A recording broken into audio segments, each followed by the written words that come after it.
C'est parti, mon kiki. Robert, hein, tant qu'à parler entre nous, c'est aussi bien de faire profiter ceux qui le veulent bien, profiter Ben de oui. notre discussion. On parlait de la pharmaceutique. Tu disais que tu avais un ancien prof en pharmacie qui était critique lui-même par rapport à l'industrie pharmaceutique, qu'il est encore. Ben oui, au moment où il était professeur, là, il a fini sa vie comme professeur titulaire à la faculté de médecine, là, professeur de pharmacologie clinique, Pierre Biron, pour ne pas le nommer, qui est un sacré personnage, un homme très discret, hein, un homme, mais qui a toujours eu un regard très critique sur la pharmacologie. Et puis, alors, il est capable, lui, pour revenir, son détecteur de bullshit, là, il marche à plein. Mon Il, détecteur il y a des doutes par rapport à la science qui enseigne. ben, ouais. Non, la science, il n'y a pas de doute par rapport à l'outil de la science. Il y a un doute par rapport au traficage des chiffres, au cherry picking, tous les biais méthodologiques qui peuvent faire miroiter un avantage qui est vraiment marginal, puis le faire comme s'il y avait un grand avantage à prendre cette substance-là, cette pilule-là, tu sais, qui va t'assurer que tu n'auras pas telle complication liée à telle maladie ou pseudo-maladie, hein, tu sais, parce Des fois, c'est que pour prévenir les maladies, hein, c'est ça. ben oui, tu sais, c'est pour prévenir. Puis actuellement, ben ça a été la grande trouvaille des pharma, hein. Alors, parce que moi, quand je lisais un livre à un moment donné, un peu critique là, par rapport à la pharmaco, L'industrie. et puis le directeur, l'ancien directeur d'une compagnie, je pense que c'était Merck, avait donné une conférence à une revue, là, mettons comme Fortune, quelque chose comme ça, une revue là, pour les riches et célèbres, et puis les businessmen. Et puis il disait que sa grande tristesse, c'était le fait que la pharmaco s'intéressait juste aux malades.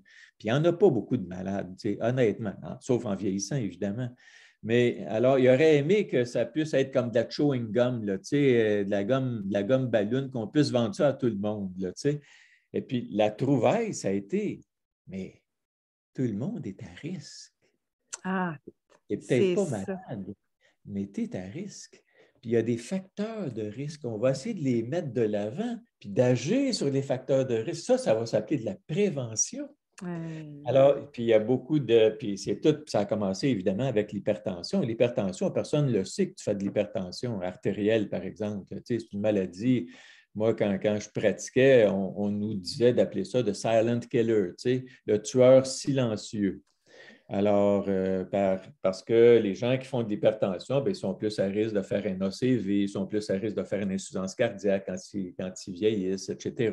Puis quand tu peux la détecter précocement, puis la ramener à des niveaux normaux, jugés comme normaux, mais ce qui est intéressant, c'est que les niveaux normaux, ils font baisser de plus en plus, ce qui fait qu'il y a de plus en plus de gens qui sont malades, un peu comme la glycémie qui était très élevée, les diabètes type 2, là, à un moment donné, c'était tel niveau, puis là, oups, ils ont baissé un peu les niveaux. À telle enseigne que là, il y a du prédiabète. Là, Ouais.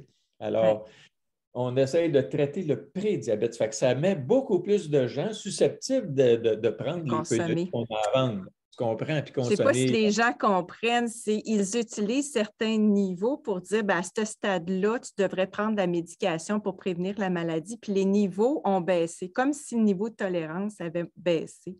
Les C'est niveaux de ça, cholestérol, mettons. exactement, on entend ça. Vous n'en faites pas là, du cholestérol, mais pour prévenir, vous devriez prendre des médicaments. Puis Oui, c'est rendu une grande, c'est de l'hyperconsommation de voilà. médicaments. Voilà. C'est ce qu'on a appelé c'est la surmédicalisation. Alors, Qui est un faire. facteur de mortalité assez élevé, paraît-il. Ben oui, de fait, parce que faire trop, C'est c'est comme trop, c'est comme faire pas assez. passer. On la... Il dit, c'est pas compliqué la médecine, tu sais. T'en manques, t'en as assez ou t'en as trop. Alors, puis à un moment donné, si tu agis ces deux bouts, Si tu traites juste ceux qui sont au bout, là, ce n'est pas beaucoup de monde. Mais tous ceux qui sont à risque, tu comprends? Ça fait plus de consommateurs. Eh bien voilà, tout le monde a peur de mourir. Partons avec cette idée-là. Tout le monde souhaite Il faudrait prévenir. l'éviter. La prévention, ça a la bonne presse. C'est comme les vaccins. On n'a pas dit que c'était une thérapie génique, on a dit que c'était un vaccin. Parce que vaccin, pour la plupart des gens, c'est un vaccin, c'est bon. C'est bon, ça va nous prévenir. Ça va prévenir la maladie. Ça passe bien, ça a la bonne presse. Tu sais? Ouais. Ça arrive avec un esprit qui est déjà formaté de façon Ouais. à dire c'est bon. Faut Comme le on prendre. prend des vaccins depuis la naissance, les gens ne se doutent pas que ça peut avoir des effets secondaires indésirables. Je suis tombée sur un article qui circule là, ces temps-ci concernant le lien entre la vaccination et la surmortalité. Alors, ce qui est sorti, on pourra le mettre peut-être en bas de notre vidéo, là, c'est qu'il y a une étude en Écosse qui a conclut que 87, bon, en Écosse, il faut dire, il y a 87 des adultes qui sont vaccinés de façon appropriée. Là, je ne sais pas quel terme utiliser, puis je ne sais pas où c'est rendu, 2 doses, 3 doses. Injecté. Injecté, il faut Injecté. dire. Ça, c'est pas pire parce que c'est... C'est pas pire. C'est pas pire parce que c'est vrai que c'est un produit qu'on injecte dans la peau. Alors, ce qui a été démontré dans cette étude-là, c'est qu'il y a eu 30 de plus de mortalité en 2021 par rapport aux 5 années précédentes. Puis, bon, il y a une interview, on voit l'interview se dérouler d'une personne très critique par rapport à ces résultats-là. Alors, c'est vraiment intéressant.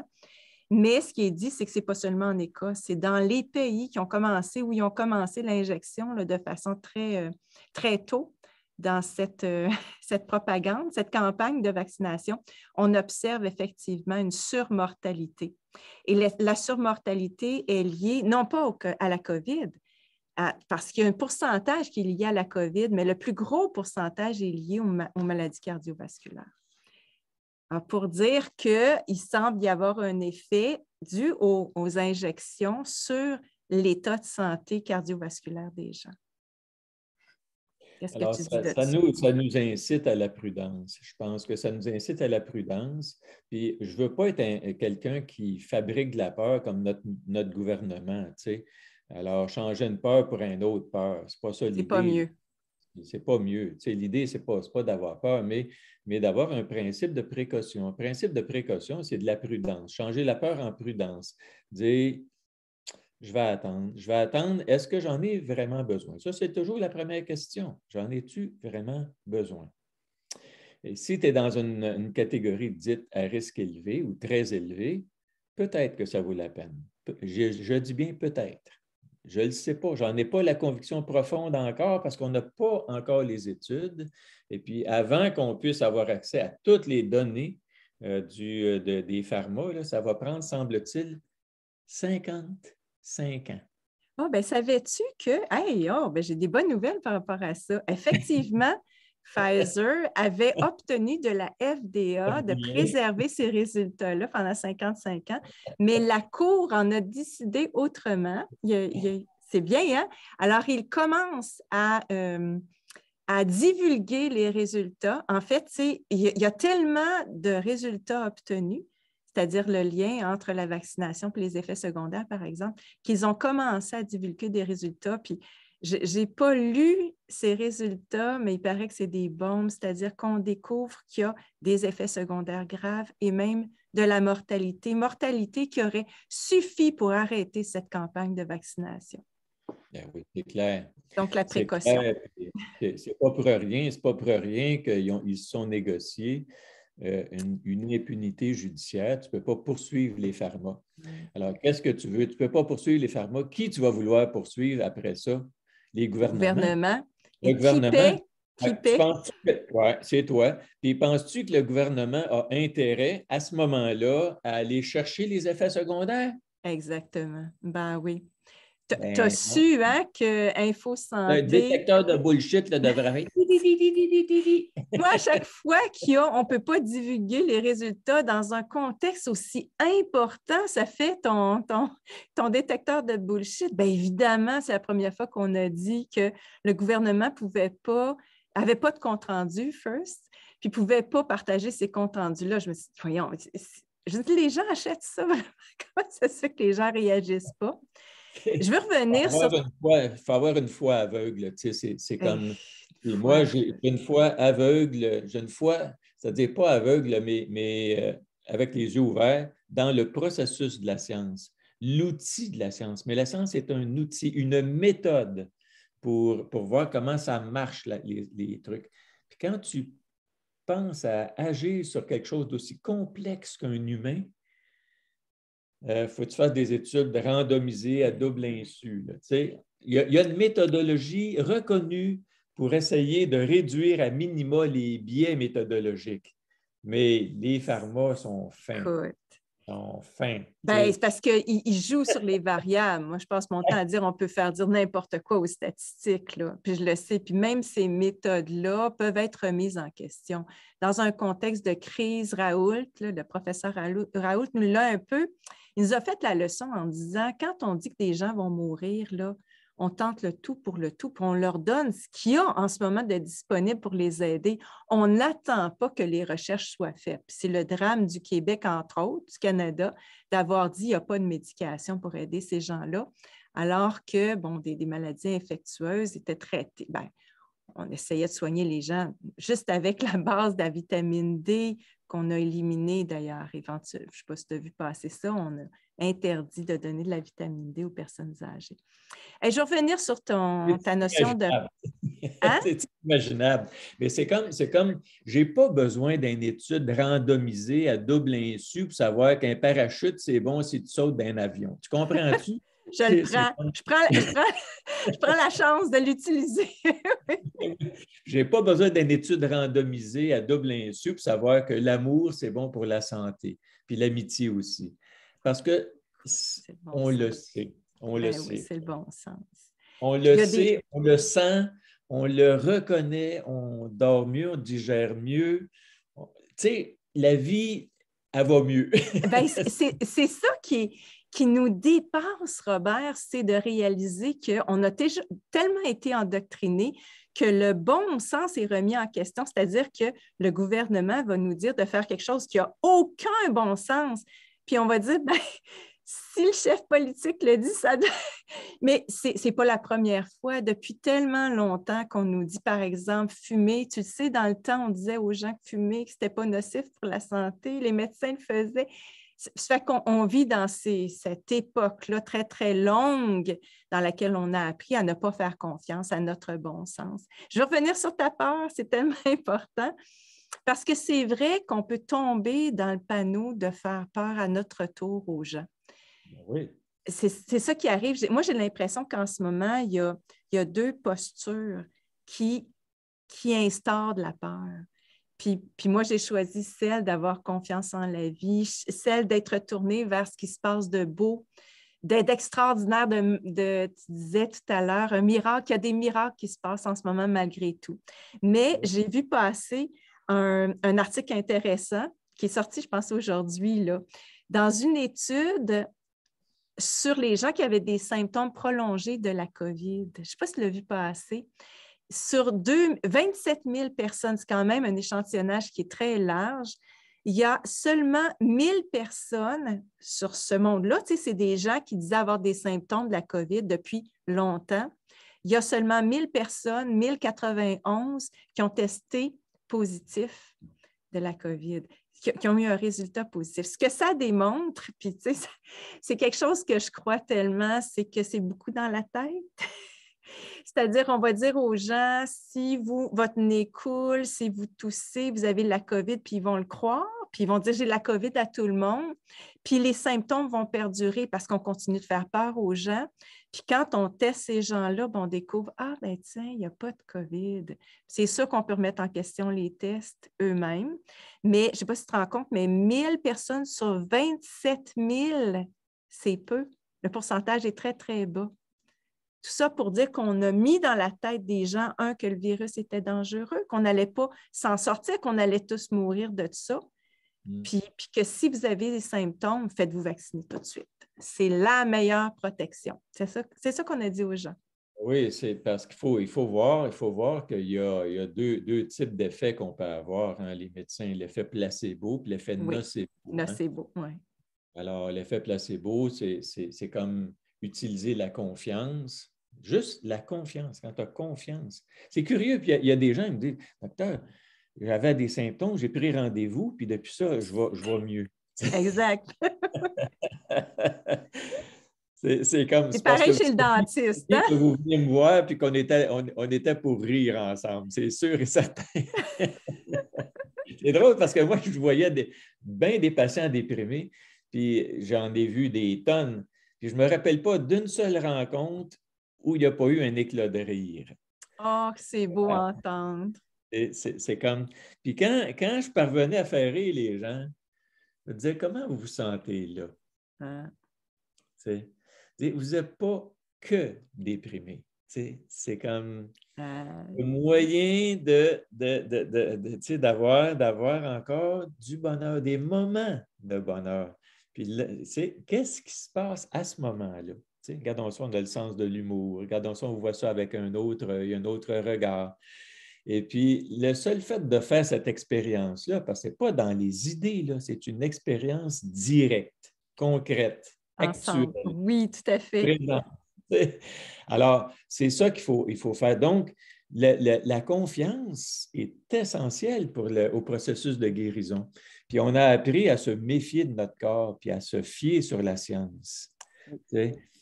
Et puis, mais notre corps est digne de confiance. C'est un outil extraordinaire. Tous les processus d'auto-guérison sont là. Il faut les activer.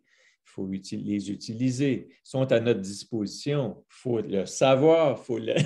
Il faut rencontrer un docteur qui le sait et qui a confiance dans notre capacité de guérir. Que la guérison n'est pas dans les mains du docteur, elle est dans les mains de la personne. Exactement. Puis tu l'avais dit tantôt, ben, dans une autre rencontre qu'on avait ensemble, c'est qu'il faut apprendre aussi à écouter l'autre, à s'écouter aussi. C'est comme si on a perdu ce réflexe-là de s'écouter, de s'observer. On va tout de suite sauter sur le spécialiste. Lui, il va nous dire qu'est-ce que j'ai. Puis alors, c'est très difficile pour le spécialiste d'ailleurs. Tu sais, on est pareil tous les deux. On est à l'extérieur d'une personne qui nous consulte. Mais moi, je sais très bien que cette personne-là, elle sait mieux que moi ce qu'elle a. Il s'agit que je l'aide à s'observer, à s'écouter, à se poser des questions. De l'extérieur, on ne maîtrise pas l'expérience de la personne. Donc, tu parlais de l'effet placebo, la confiance, puis l'effet nocebo, c'est le contraire. C'est le contraire. C'est comme le docteur Knock ou le triomphe de la médecine. Tu as vu ça, cette pièce de théâtre-là? Non, non, c'est quoi? Jules Romain. Écoute, c'était une vieille pièce de théâtre, là, en 1923, là, que ça a été. Jules Romain, il était il était dans l'Académie française. Et puis, il faisait des pièces de théâtre. Entre autres, il y a Knock Knock, qui est une pièce prophétique. C'est le jeune docteur qui vient remplacer le vieux docteur là, dans son village. Et puis, qui a la science moderne avec lui, là, qui apporte une nouvelle façon. Là, puis, écoute, au début, le monde, ils vont bien, là. C'est dans le village. Des fois, ils ont le rhume, comme tout le monde, là, puis, mais le monde, ils vont bien. Ils vivent leur vie d'humain. Là, le docteur arrive, le nouveau docteur, avec la science moderne. Là, Il trouve plein de maladies. puis il examine, puis oh! Puis le docteur dit, oh, qu'est-ce qu'il y a, docteur? C'est inquiétant. Tu vois le docteur inquiète, tu t'inquiètes.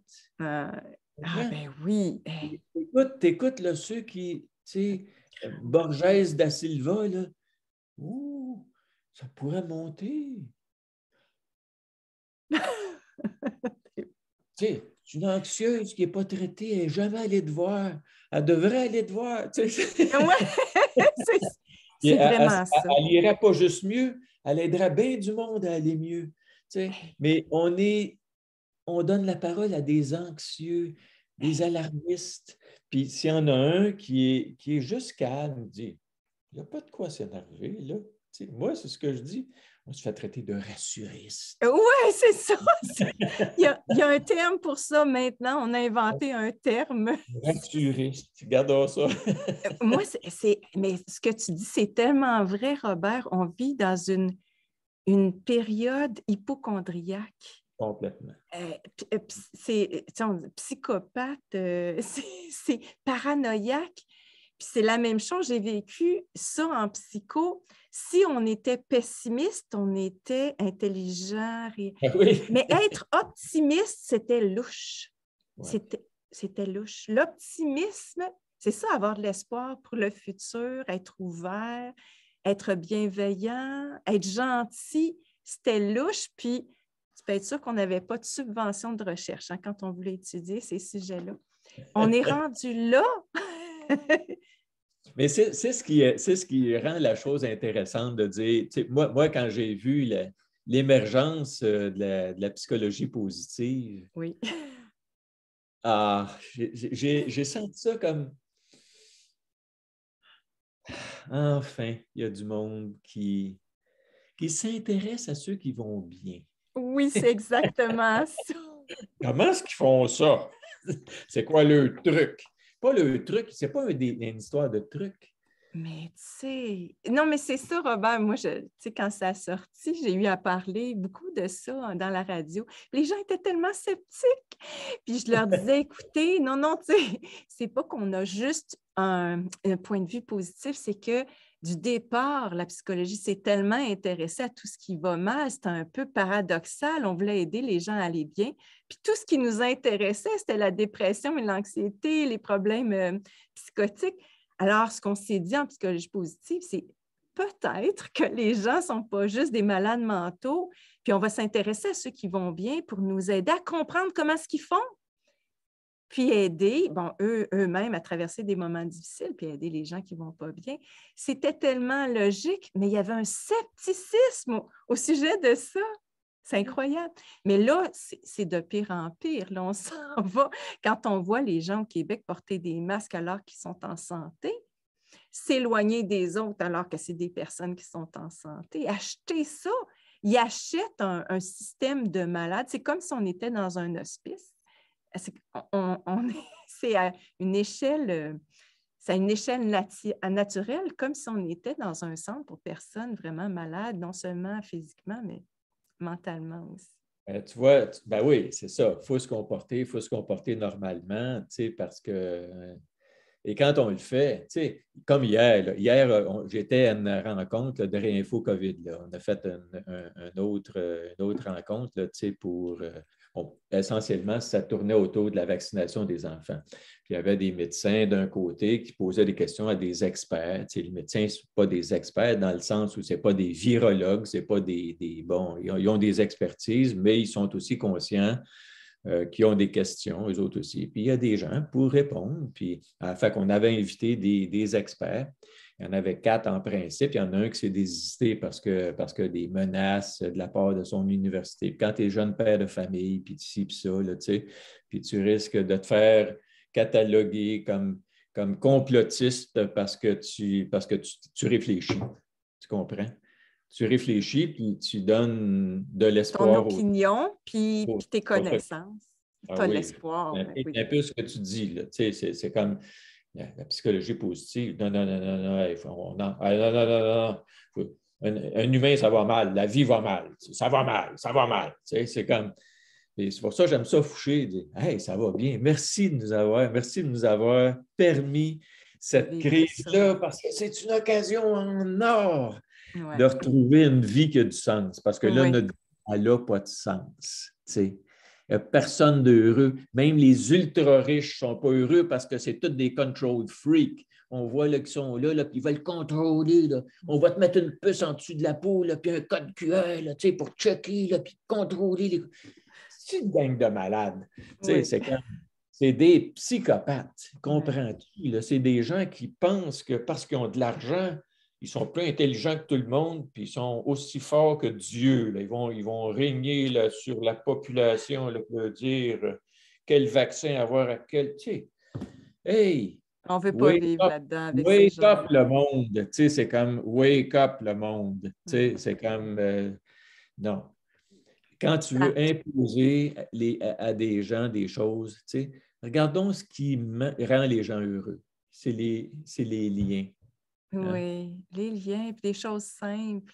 Puis la liberté, tu sais, les gens, encore une fois, parce qu'on parle de liberté, nous traitent d'égoïstes, mais la liberté, c'est le fondement de notre existence. J'aimerais ça que tu reviennes, parce que je sais qu'on a moins de temps, mais que tu reviennes, tu allais dire que vous êtes réunis hier, il y avait des médecins qui consultaient des virologues.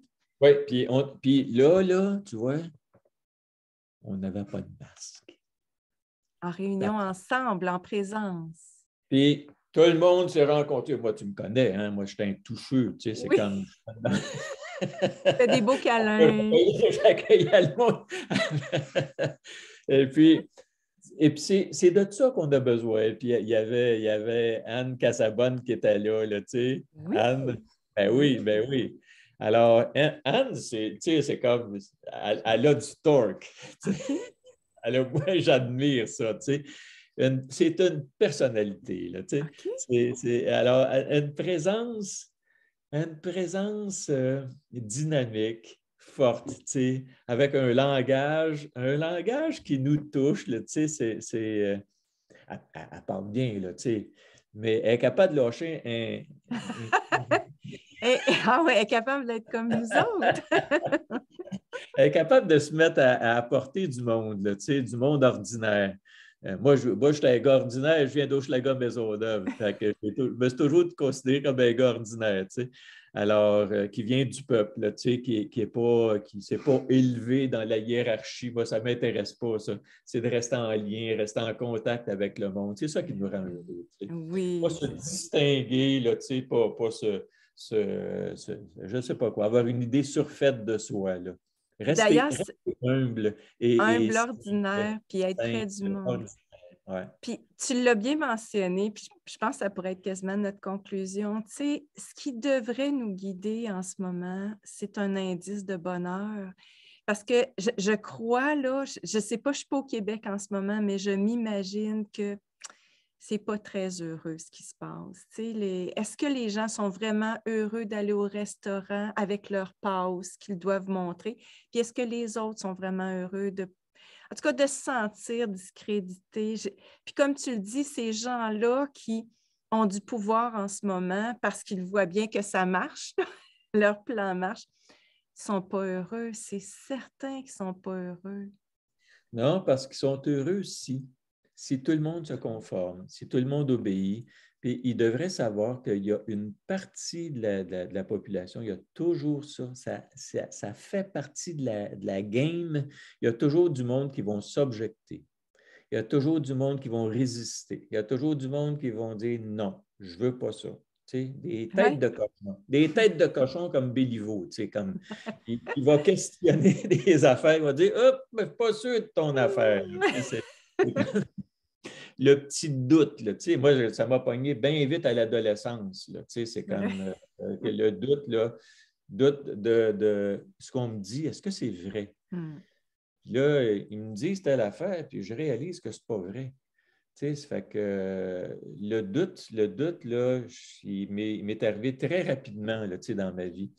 Alors, je n'ai pas fait confiance aveuglément, jamais.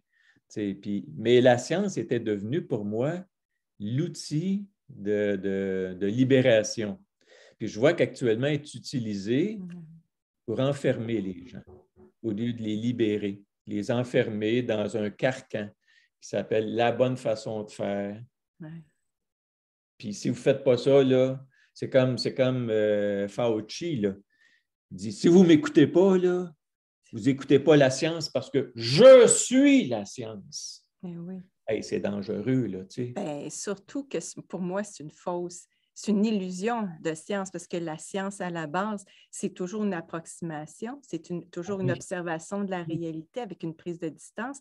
Puis jamais on a vu ce qui se passe en ce moment, c'est-à-dire la censure d'une partie du monde scientifique. En ce moment, quand il dit ça, Les vrais scientifiques sont humbles. ils sont humbles, ils sont dans le doute, comme tu dis, Tout le ils temps. sont tout le temps à présenter les choses comme c'est une petite perception de la réalité qui doit être complétée par, souvent on dit, par d'autres études.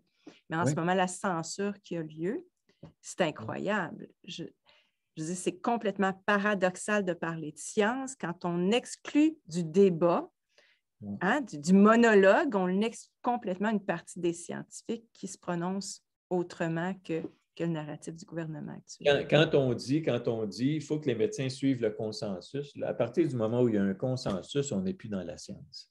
Bien dit. Parce que le consensus, c'est comme si on a découvert la vérité. Non, non, non, non, non.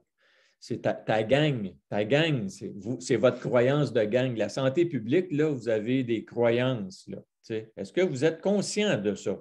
Vous avez des croyances beaucoup plus que des connaissances. T'sais? Alors, mais ils imposent leurs croyances comme si c'était la connaissance, la science, alors qu'il y en a d'autres qui disent autre chose.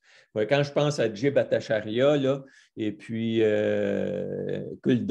Martin Kulldorff et puis Sunitra Gupta, qui ont co-signé la déclaration de Great Barrington, oui, OK. qui a été contresignée par 850 000 autres professionnels, puis qui, eux autres, disent qu'on devrait avoir une approche plus ciblée. Ciblée sur les gens qui ont besoin de protection. Puis il y en a qui ont besoin de protection parce qu'ils sont à risque. Puis les autres, on devrait leur foutre la paix. Parce qu'on est en train de créer des dommages inestimables aux enfants, aux jeunes, aux travailleurs, aux entreprises. Et ça, ce n'est pas bon pour la santé, ce qu'on fait. Non. On distancie les gens, on crée de la polarisation, on rejette du monde. C'est épouvantable ce qu'on fait là sur le plan de la santé publique. Il devrait avoir honte de s'appeler la santé publique. Publique, ben oui. Parce que la santé publique, ce n'est pas ça. C'est pas ce qu'on non, c'est pas ce qu'on voit là. Mais non, c'est pas de la santé, c'est de la maladie publique. C'est la maladie publique parce que la santé publique aussi, c'est pas augmenter les écarts entre les riches et les pauvres. Notamment. Comprends-tu? C'est de réduire ça. C'est ça qui va contribuer le plus à la santé collective, au bien-être collectif. On fait tout le contraire de ce qui est bon pour la santé. À la base, d'avoir imposé ça à une population en santé, c'était contraire. C'est criminel. Utilisons les vrais mots, là. C'est criminel parce que tu t'attends à ce que des gens compétents, parce que tu prends des responsabilités. Tu sais, tu as travaillé avec des gens, tu as une responsabilité vis-à-vis de ces gens-là. Hein? C'est de ne pas leur nuire d'abord, c'est de les aider. Puis tu t'occupes d'une personne à la fois, puis tu as cette conscience-là. Moi, j'ai toujours eu ça. Mais là, on parle d'une population. Il faut que tu sois éveillé, mon chum, puis conscient, puis compétent aussi. Puis si tu n'as pas les compétences, va les chercher, va écouter des philosophes, va écouter des gens en éthique, parce que va écouter des mères de famille, va écouter les enseignants, ceux qui sont sur le terrain. Lâche ton ordinateur, puis rencontre la réalité, tu sais. Ah, tu as raison. Écoute, c'est tellement à l'encontre de l'éthique professionnelle ce qui se passe en ce moment. Même toi comme professionnel, moi comme professionnel, on ne pourrait pas faire ce qu'ils sont en train de faire en ce moment. Comme tu dis, avant de diagnostiquer, par exemple, avant de proposer un traitement, on doit connaître la personne, on doit mesurer tous les effets secondaires de ce qu'on choisit de faire ou de proposer. Et en ce moment, c'est tout à fait à l'encontre de ça. Les ordres professionnels aussi, ça nous dépasse. On le sait un peu comment ça se fait que ça se passe comme ça. Hein? C'est une démarche qui a été prévue depuis longtemps. C'est une prise de position politique aussi liée à l'économie. Mais bon, puis en même temps, on revient vers la gratitude. C'est extraordinaire parce que ça nous réveille. Ça fait qu'on n'est plus capable de voir la médecine, la politique, l'éducation de la même façon. Et puis, c'est l'occasion de reconstruire quelque chose de neuf. On n'est pas rendu là, mais peu à peu. Et ce qui est important, c'est encore une fois de faire très attention à ne pas étiqueter. Tu sais, la médecine, c'est ici. Non, non, attention. La médecine, c'est d'abord des médecins. Puis votre médecin, j'espère qu'il est digne de confiance. Tu sais. Mais la médecine comme organisation est malade.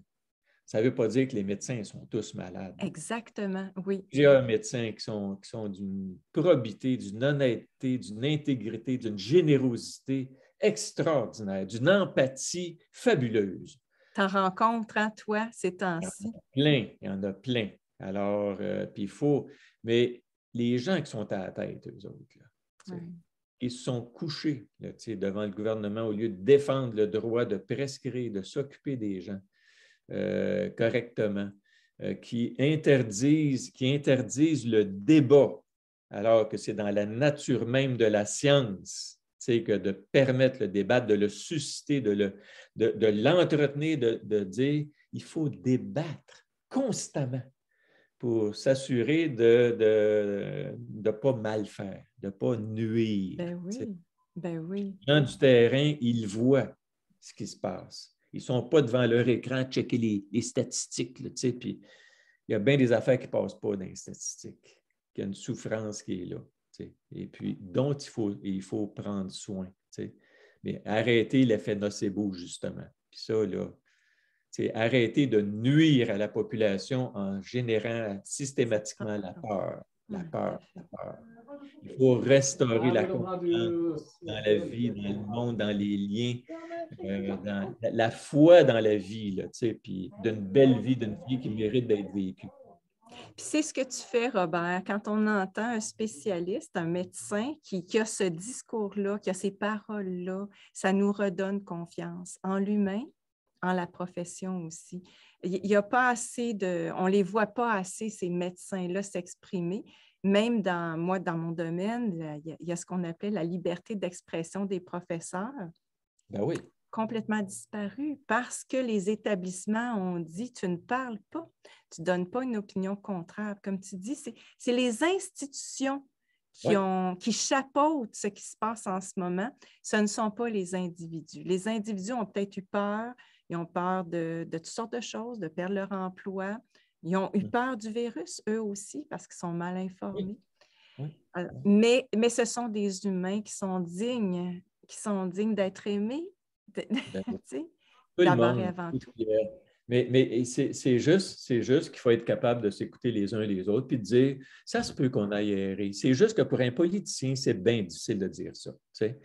Pour moi, je peux dire, ben oui, j'ai fait des erreurs. J'ai fait une erreur, je me suis trompé, désolé, je me suis trompé. Puis ça peut arriver, ça arrive, effectivement. Puis la science, elle devrait être capable de dire ça. Moi, je revois des vieilles images, là, tu sais, là, quand il faisait la promotion de la mammographie, quand ça a commencé, l'American Cancer Society. Puis il disait, sur cette image-là, il faisait la promotion de la mammographie, il disait, si vous n'allez pas passer cet examen-là, c'est bien plus que les 5 que vous devriez vous faire examiner. Oh non! En d'autres mots, tu es une maudite folle. Ben voyons donc. Ou tu n'es pas consciente ou tu as une maladie psychiatrique quasiment là, parce que tu ne vas pas passer une mammographie. C'était menaçant, c'était intimidant, c'était le message de l'époque. À l'époque où le docteur knows best, father knows best. Papa a raison, le docteur a raison. Aujourd'hui, on est capable de dire il y a des avantages, il y a des inconvénients. Il faut que tu fasses cette balance-là, puis ce n'est pas la même balance pour tout le monde. Alors, prends des renseignements, puis sache à quoi tu t'exposes. Ça se peut que ça t'aide, ça se peut que ça te nuise. C'est comme... Oui, puis c'est comme si on retombe dans le même discours, menaçant. Si tu ne te fais pas vacciner, tu es juste... c'est la même affaire. C'est la même affaire. On n'a pas appris, mais on va apprendre de ça. La menace. Non, c'est la même affaire parce que ça marche. Comprends-tu? Oui, c'est la stratégie qui marche, oui. Voilà. Pour une bonne partie de la population. Oui, parce qu'on fait peur, puis si on a juste la peur, il n'y a rien qui marche. Il faut que tu aies confiance aussi. Ça fait qu'on induit de la peur, de la maladie et la confiance dans le vaccin. Oui. Ouais. Alors qu'on devrait avoir moins peur de la maladie, puis plus de doute. Plus de méfiance vis-à-vis la solution unique. C'est vraiment ça. Inverser ça, tout à fait. C'est ce qu'on essaye de faire. On essaye de faire ça. Notre petite part. Voilà. Merci encore, Robert. Je pense que c'est vraiment apprécié de t'avoir. Tout le monde le dit. On est content que tu t'exprimes au Québec. Il y en a peu. Puis on espère que tu ne te sens pas tout seul. Plus ça va, on espère qu'il y en aura d'autres qui vont s'exprimer comme toi. Non, c'est ça. Moi, j'ai la chance d'être bien accompagné, puis je pense que depuis que j'ai trouvé le groupe Réinfo COVID, Chantal m'a toujours soutenu dans tout ça, même si des fois elle me brasse, puis parce que je la brasse aussi, tu sais. C'est comme elle a besoin beaucoup d'affiliation, puis de connexion, puis des fois, elle voit que mes prises de position éloignent certaines de ses amis aussi. Puis en même temps, elle adhère à mes prises de position, tu sais. Oui. Ça fait qu'elle est un peu mal, est un peu mal pris dans tout ça, là, tu sais. Fait que c'est pas facile pour elle. Pas plus que ça l'est pour moi. Et il faut accepter de se faire critiquer. Moi, je pense qu'il faut accepter qu'il y a des gens qui vont nous critiquer, qui vont nous rejeter, qui vont nous condamner. That's life. That's life. C'est comme une naissance. Je le vois vraiment. La période difficile avant la naissance, c'est ce qu'on vit en ce moment. On est dans l'étroitesse d'esprit, on peut dire, qui est générée par cette peur-là, mais on ne regrettera pas cette belle naissance qui va advenir nécessairement. Oui, puis reprendre confiance, reprendre confiance. Alors, à Noël, là, Oui. reconnectez-vous avec vos proches. Laissez tomber vos maudites peurs. Là, c'est comme... Puis si vous êtes malade, ben tant mieux. Tant mieux parce que vous allez développer tout ce qu'il faut pour mieux contrer les prochains variants, s'il y a des variants. Il faut arrêter d'avoir peur. On a ce qu'il faut à l'intérieur de nous autres. C'est un souhait de vous relier à Noël. On pourra faire une vidéo avant Noël. Ça serait charmant d'ailleurs. Mais préparez-vous, il y a plein de soupers qui s'organisent. Là, je vois ça passer dans les réseaux sociaux, des rencontres, des soupers de Noël. Il faut fêter. On a besoin de rire. Restez pas seul. Restez pas seul. C'est comme allez, ouvrez-vous, puis jasez, braillez ensemble, riez ensemble. Il faut reprendre contact. C'est dans le contact qu'on est heureux. C'est dans le lien qu'on est heureux. C'est dans l'intimité qu'on est heureux.